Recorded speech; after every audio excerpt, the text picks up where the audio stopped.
অনেক দিন বাদেই বলতে পারো আজকে একটু সূর্যি মামা উকি দিয়েছিল। তবে গতকালকেও দিয়েছিল একটু, সেই জন্য একটু সাহস পেয়েছিলাম আর অনুষ্ঠানটা করব বলে প্ল্যান করেই নিয়েছিলাম।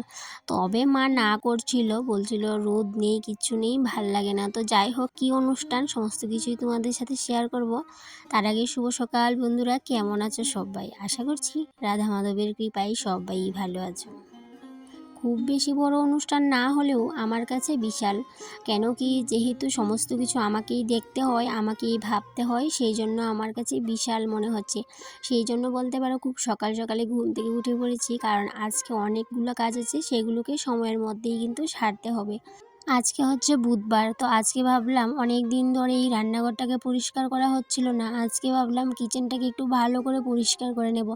অনেক দিন বলতে পারো আমার কিচেনটাকে একটু ভালো করে আমি পরিষ্কারই করছিলাম না। এই যে বাবার অসুস্থতা, তারপরে বাবার মারা যাওয়ার পর এসব নিয়ে না এতটা ছিলাম, মানে রান্নাঘরটাকে আগে যেরকম মনের মতো করে সাজিয়ে গুছিয়ে ক্লিন করে রাখতাম, সেরকম বিষয়টা একদমই নজর নেই, কিচ্ছু নেই।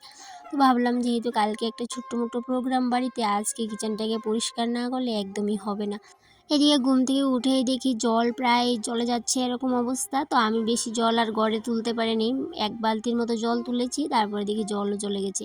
এদিকে বাসন কুসন ধুয়ে রান্নাঘরে চলে আসলাম, চা খাওয়া হলো।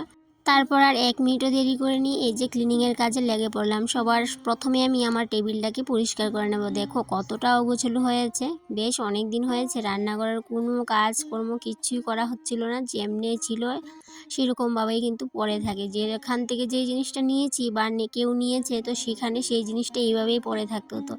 এখন থেকে ভাবছি আগের মতো করে আমি আমার রান্নাঘরটাকে সবসময় গুছিয়ে পরিপাটি করে রাখবো। এদিকে ভাবলাম শুধুমাত্র ক্লিন করলে তো চলবে না, এদিকে তো পেটে আর সেটা মানবে না, ছেলেও বাড়িতে আছে, ও খেতে হবে।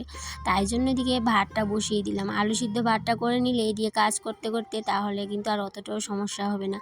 এদিকে সন্ধ্যাবেলায় আজকে বৌদিও চলে আসবে, যেহেতু রান্নাবান্নাটা বৌদি করবে। আর সন্ধ্যাবেলা আসবে, প্রথমে বলেছিলাম যে সকালবেলায় চলে আসতে, তো বাড়িতে তো অনেক কাজ, সেই জন্য বৌদি আর সকাল সকালও আসতে পারলো না।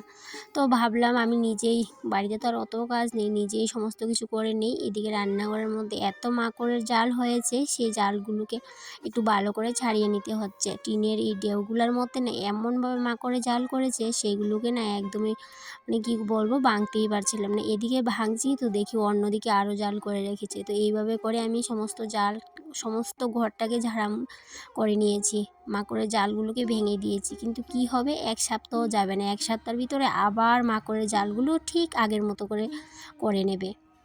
অগোছালো বলতে এতটা অগোছালো আমি আগে কখনো আমার কিচেনটাকে রাখিনি, মানে করে রাখিনি, কিন্তু এতটা অগোছালো হয়ে আছে, এতটা নোংরা হয়ে আছে, কি বলবো তোমাদের। যদি ক্যামেরার ছাড়া নিজের চোখে দেখতে তাহলে বিশ্বাস করতে, ক্যামেরার মধ্যে হয়তো বা অতটাও বোঝা যাচ্ছে না। যেদিকে তাকাচ্ছি সেদিকেই ময়লা, যেদিকে তাকাচ্ছি সেদিকেই, মানে কি বলবো। তো এদিকে এই ফ্লাওয়ারটার মধ্যেও দেখি মা করে জাল করে নিয়েছে, তো তার জন্য ফ্লাওয়ারটাকে নামিয়ে নিয়েছি, ফ্লাওয়ারটাকে ভালো করে জালগুলোকে ছাড়িয়ে মুছে নেব।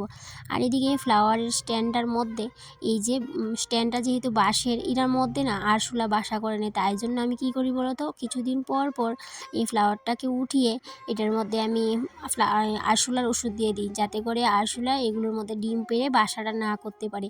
তো সেই জন্য এটার মধ্যে আর আরশোলা বাসা করতে পারে না। প্রথম প্রথম তো মানে কিছুদিন পর পরই দেখতাম আরশোলা হয়ে যে মানে গেছে গড়ে।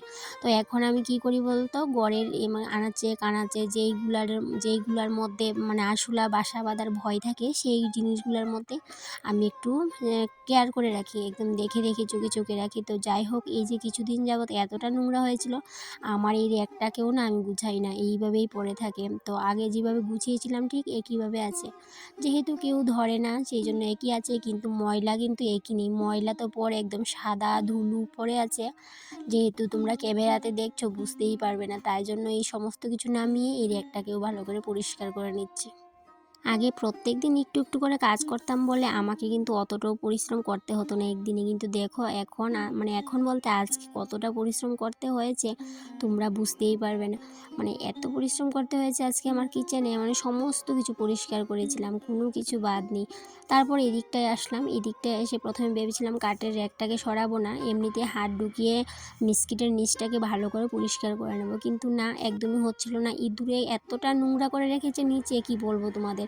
তাই জন্য আমাকে বাধ্য হয়ে কাঠের র্যাকটাকে সরাতেই হয়েছিল। কাঠের র্যাকটাকে সরিয়ে ভালো করে কিন্তু এই যে বিস্কিটের সাইডগুলোকেও ভালো করে ঘষে মেজে পরিষ্কার করে নিয়েছিলাম। আর এই কাঠের র্যাকটা যখন সরিয়েছিলাম, এই কাঠের র্যাকটার নিচে এত ইঁদুরে মাটি তুলেছে, তোমাদেরকে দেখানো হয়নি। মানে এতটা তাড়াহুড়োর মধ্যে ছিলাম, ক্যামেরাটা ধরার সময়ই পাইনি। তাই জন্য সমস্ত কিছু তোমাদের সাথে শেয়ার করিনি। যতটুকু পেরেছি একদম খুবই কম কম করে তোমাদের সাথে শেয়ার করলাম। অন্য একদিন তোমাদের সাথে আবারও আমি আমার ক্লিনিং ভিডিও শেয়ার করব। যেহেতু তোমরা আমার কিচেনের ক্লিনিং দেখতে ভালোবাসো, আমার এই ভাঙাচোরা টিনের মডুলার কিচেনটাকে ক্লিনিং করি সেটা তোমরা অনেকটাই ভালোবাসো। এত পরিশ্রম করেও আজকে একটুও হাঁফিয়ে যায়নি, কেন বলো তো? যেহেতু এতটাই নোংরা হয়েছিল, মানে পরিষ্কার করার পর মানে দেখে একদম মায়াই লেগে গেছিলো কিচেনটাকে। তাই জন্য কিন্তু আমার আর পরিশ্রমটা গায়ে একদমই লাগেনি।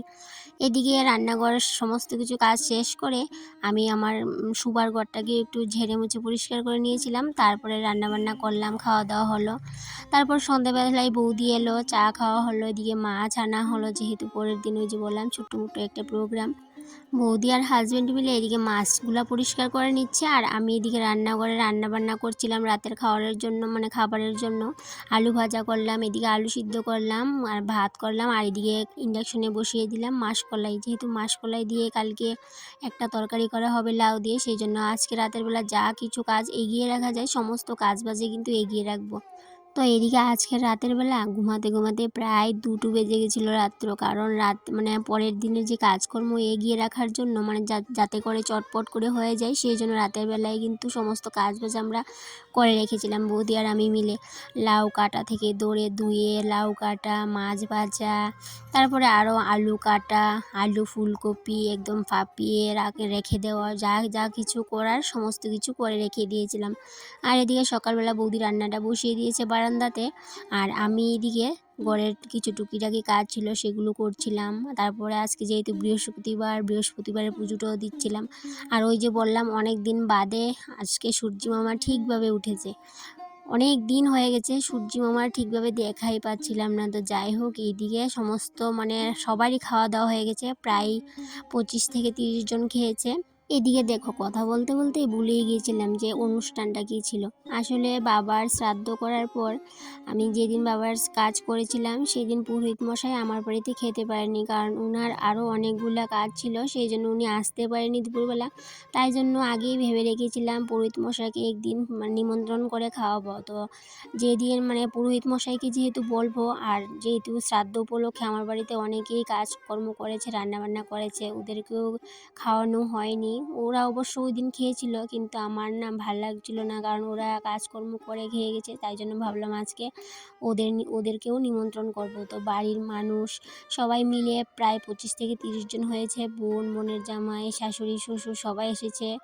তো মোটামুটি সবারই খাওয়া দাওয়া শেষ, সেগুলো আর ক্যামেরাবন্দি করার সুযোগ পাইনি বা আমার মনে নেই। তো যাই হোক, এদিকে যখন আমরা মানে খেতে বসেছিলাম তখন বোন একটু সময়ের জন্য ক্যামেরাটা করে দিয়েছিল, সেই জন্য তোমাদেরকে এই দৃশ্যটা দেখাতে পারলাম। তো বন্ধুরা, এটাই ছিল আমার ছোট্ট মোট্ট একটা অনুষ্ঠান, যেটা আমার কাছে বিশাল বড় একটা অনুষ্ঠান।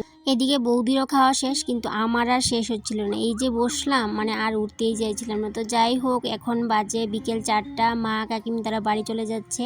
তো বৌদি আজকে থাকবে, আর এদিকে যেহেতু বোনের হাতে ক্যামেরা, বুঝতেই পারছো কতটা নমুনা করছে। তো বন্ধুরা, তাহলে আজকের ব্লগটা আর আমার অনুষ্ঠানটা এই পর্যন্ত রইল। আবারও দেখা হবে পরবর্তী কোনো একটা ব্লগে। ততক্ষণে তোমরা ভালো থেকো, সুস্থ থেকো, টাটা।